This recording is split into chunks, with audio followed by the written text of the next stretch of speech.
Saudi அரேபியாவின் சர்வதேச விமான நிலையத்தின் மீது ஹவுத்திகள் தாக்குதலை நடத்தியிருப்பது பெரும் பரபரப்பை ஏற்படுத்தியுள்ளது.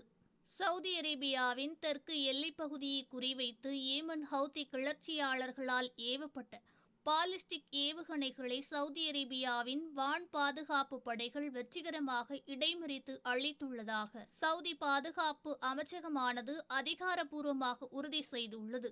இந்த தாக்குதல் அச்சுறுத்தலை தொடர்ந்து பாதுகாப்பு முன்னெச்சரிக்கை நடவடிக்கையாக தெற்கு சவுதி அரேபியாவில் உள்ள 4 முக்கிய விமான நிலையங்கள் தற்காலிகமாக மூடப்பட்டுள்ளது.